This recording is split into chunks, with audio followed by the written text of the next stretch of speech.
Bapak, Ibu, saudara-saudara yang kekasih di dalam Tuhan, puji syukur kepada Tuhan, sebab dengan kemurahan Tuhan kita boleh ada lagi di atmosfer yang baru, bulan yang baru, bulan Mei.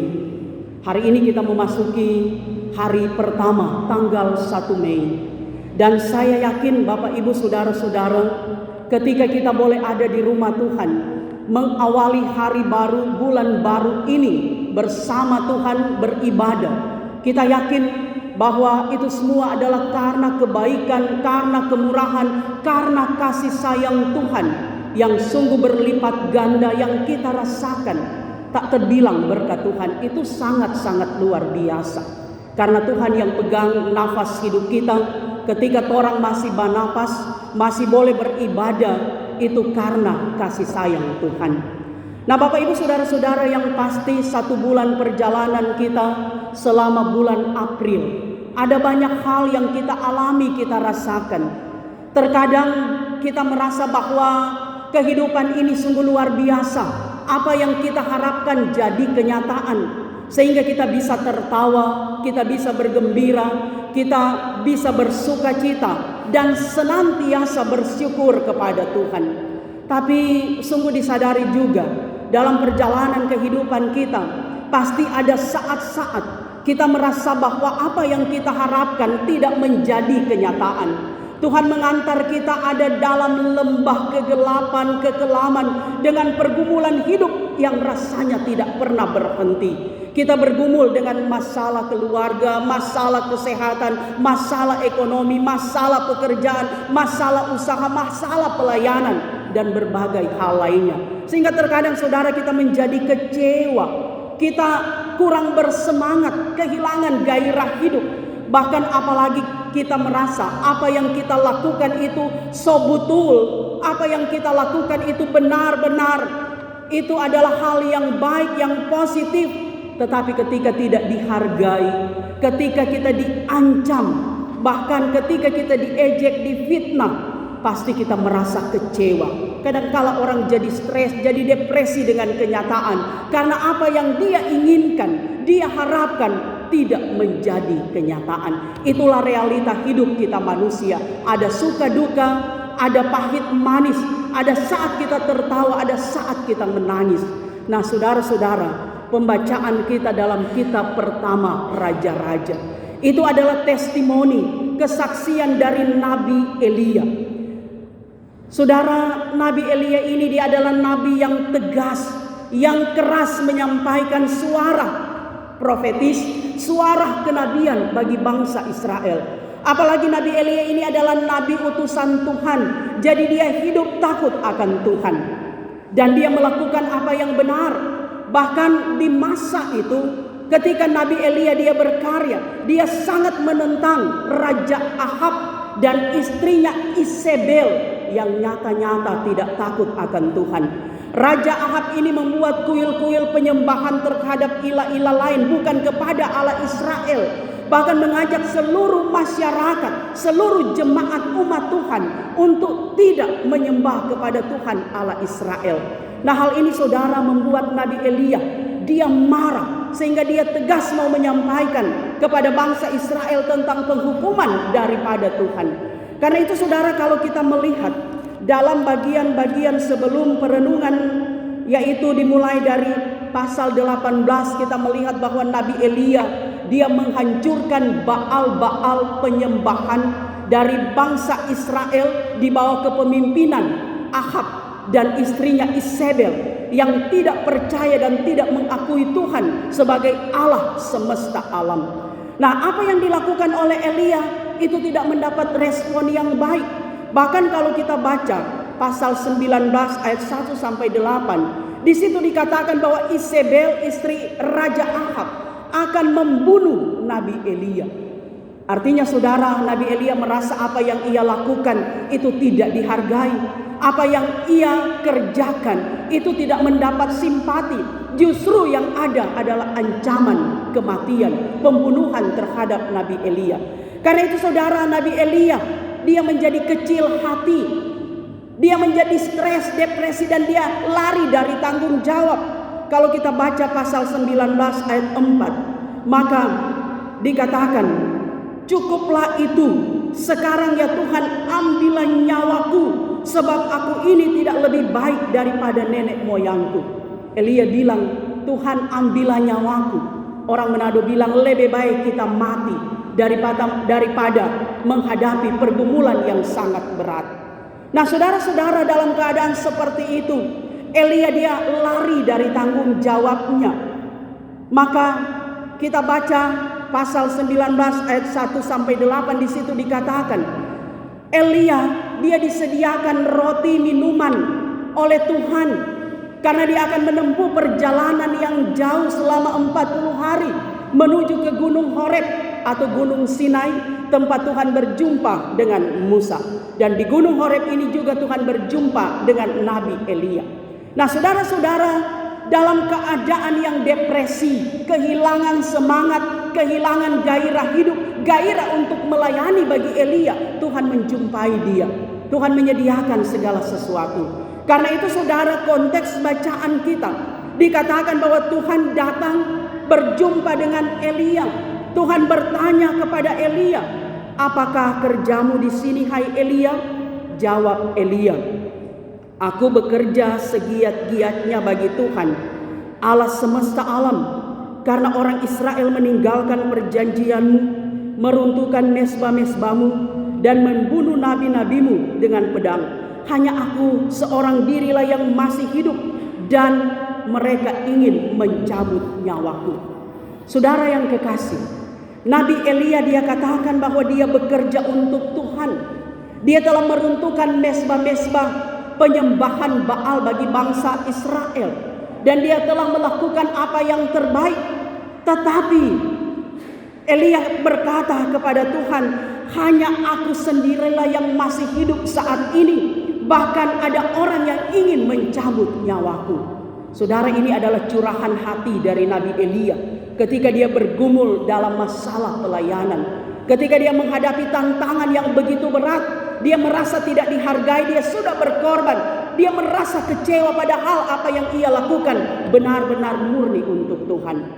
Nah saudara yang kekasih, Tuhan katakan kepada Nabi Elia, keluar dari gunung itu, dan Tuhan menyatakan kuasa dan kemuliaannya melalui peristiwa alam. Dikatakan pertama datang itu adalah angin yang kuat, angin yang hebat, memecah bukit-bukit batu, tetapi tidak ada Tuhan di dalamnya. Peristiwa alam yang kedua adalah gempa, tetapi tidak ada Tuhan di dalamnya. Pasti gempa juga itu hebat. Bayangkan kalau gempa itu 7, sekian skala Richter, pasti terjadi tsunami. Nah saudara-saudara, peristiwa alam yang dahsyat tapi tidak ada Tuhan di dalamnya. Datang lagi api, tapi tidak ada Tuhan di dalamnya. Saudara-saudara, yang terakhir dikatakan, datanglah angin sepoi-sepoi basah. Ada Tuhan di dalamnya. Bahwa Tuhan datang bukan dengan cara yang keras, yang kasar, tapi Tuhan datang dengan cara yang lemah lembut, menjumpai umatnya, menjumpai Nabi Elia. Karena itu Tuhan bertanya lagi seperti pertanyaan yang pertama tadi. Dikatakan bahwa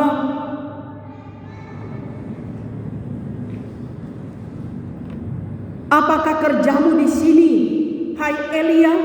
Ayatnya yang ke-13 bagian akhir. Elia menjawab, aku bekerja segiat-giatnya bagi Tuhan. Seperti jawaban yang pertama. Saudara-saudara yang kekasih, curahan hati Elia kepada Tuhan menyatakan bahwa dia kehilangan harapan, semangat hidup, gairah untuk melayani. Dan apa kata Tuhan? Ayatnya yang ke-15, pergilah, kembalilah ke jalanmu melalui padang gurun Damsik. Bahwa ada hal yang harus dilakukan oleh Elia. Dia harus kembali ke ladang pelayanan. Dia harus mengurapi Yehu Hazael menjadi raja atas Aram, mengurapi Yehu cucu Nimsi menjadi raja Israel, mengurapi Elisa menjadi nabi menggantikan Elia sendiri. Bahkan Tuhan katakan, engkau tidak sendiri, masih ada 7.000 orang yang setia di Israel yang takut akan Tuhan. Nah, saudara-saudara yang kekasih di dalam Tuhan, bagian bacaan ini mau mengingatkan kita betapa Tuhan luar biasa. Tuhan menyediakan segala sesuatu. Tuhan menyemangati orang yang lemah, orang yang depresi sekalipun. Tuhan menguatkan orang yang tidak mampu, tidak berdaya lagi menghadapi kenyataan hidup. Tuhan membaharui semangat untuk melayani. Karena itu kita yakin Tuhan itu ada, benar-benar ada. Tuhan itu berkuasa atas alam semesta. Tuhan itu berkuasa atas kehidupan kita. Karena itu saudara, tema perenungan minggu pertama di bulan Mei, pelayanan yang berfokus kepada Tuhan. Apa makna yang kita ambil dari kitab Raja-Raja ini dihubungkan dengan tema ini? Saudara, pelayanan yang berfokus kepada Tuhan, itu berarti pelayanan yang tertuju, yang terarah kepada Tuhan. Bukan cuma pelayanan yang harus fokus kepada Tuhan, keluarga juga harus fokus kepada Tuhan. Dalam kita bekerja juga pribadi, keluarga harus fokus, terarah kepada Tuhan. Dan perlu diingat saudara, ketika kita gagal paham, kita juga akan gagal fokus. Tapi kalau kita memahami Tuhan itu dengan benar, orang tidak akan gagal fokus. Kalau kita memahami Tuhan itu adalah Allah yang maha kasih, Allah yang maha baik, Allah yang maha adil, Allah yang bijaksana, Allah pemurah, pengasih, penyayang, itu kita tidak gagal paham, sehingga kita juga tidak gagal fokus. Keluarga suami istri yang memahami bahwa hidup kita diberkati oleh Tuhan, hidup kita dipersatukan oleh Tuhan, hidup kita itu mendapat berkat dari Tuhan, maka keluarga suami istri anak-anak tidak akan gagal fokus, selalu terkonsentrasi kepada Tuhan. Hidup takut akan Tuhan selalu ada, hidup untuk berserah kepada Tuhan selalu kita rasakan.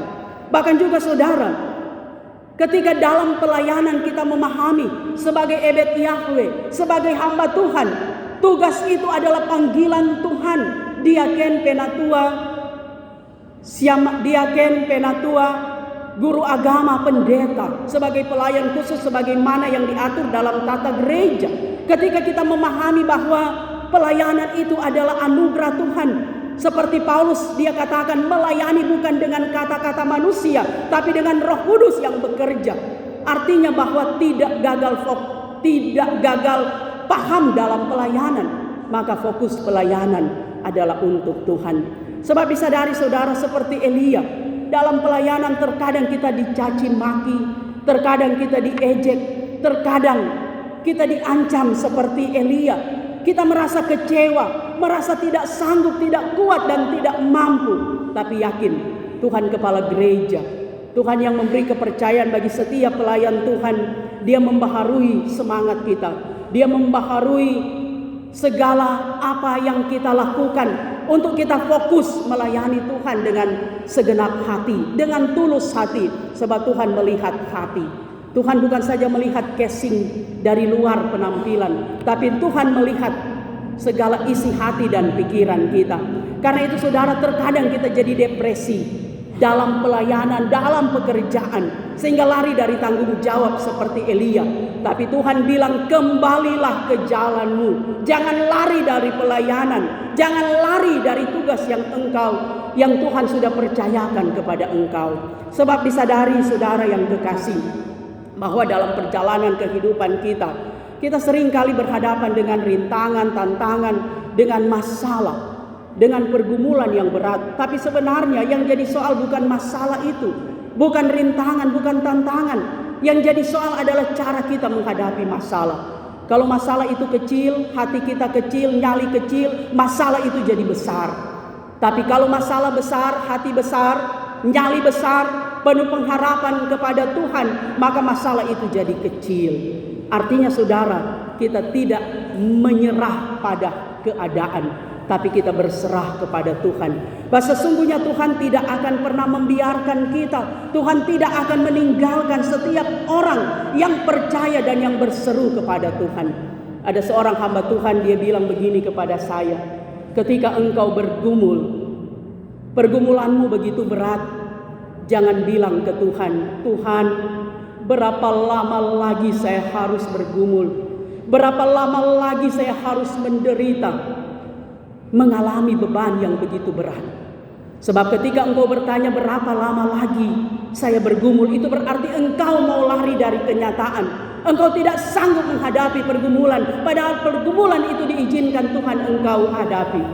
Maka hamba Tuhan ini bilang begini, berdoa kepada Tuhan, Tuhan kuatkan saya, Tuhan mampukan saya, Tuhan beri hikmat kepada saya, beri semangat, beri kemampuan menghadapi batu pergumulan yang begitu berat. Artinya saudara, minta Pak Tuhan, ketika kita bergumul, kita sanggup menerobos setiap pergumulan itu, dan kaki kita masih kuat untuk berlutut, tangan kita masih kuat dilipat menengadah ke atas, minta pertolongan Tuhan. Dan kita yakin Tuhan menjawab doa kita. Tuhan mendengar setiap detail apa yang kita sampaikan. Sebab tidak ada yang mustahil di hadapan Tuhan. Saya kira ibu bapak semua kita punya pengalaman iman. Dan kita meyakini bahwa Tuhan benar-benar ada. Dan Tuhan tidak pernah meninggalkan kita. Tuhan bilang seperti Elia, kembali ke jalanmu. Jangan jadi pengecut, jangan tinggalkan pelayanan. Bahwa masih ada 7.000 orang Israel yang setia. Itu berarti bahwa masih ada tangan Tuhan yang kuat, yang terus menopang, menguatkan, bahkan memampukan kita. Karena itu saya percaya Bapak Ibu Saudara-saudara, kita dikuatkan. Apapun masalahmu, masih Tuhan yang lebih besar dari masalah kita. Apapun persoalanmu, masih Tuhan yang lebih hebat dari setiap persoalan. Terobosi persoalan itu. Minta kepada Tuhan, kuatkan aku, mampukan aku, beri semangat bagiku menghadapi persoalan. Dan jangan bertanya berapa lama lagi Tuhan. Artinya kita tidak akan mundur dari masalah, tapi kita maju terus, kita jalan terus. Karena kita yakin ada mahkota kemenangan yang Tuhan siapkan bagi setiap orang yang setia, yang taat, yang berserah kepada Tuhan, bukan menyerah pada keadaan. Kiranya Tuhan menolong kita semua. Amin. Demikianlah firman Tuhan. Kita dengarkan lagi puji-pujian. Sesudah diberi kesempatan puji-pujian jemaat Pulau 8.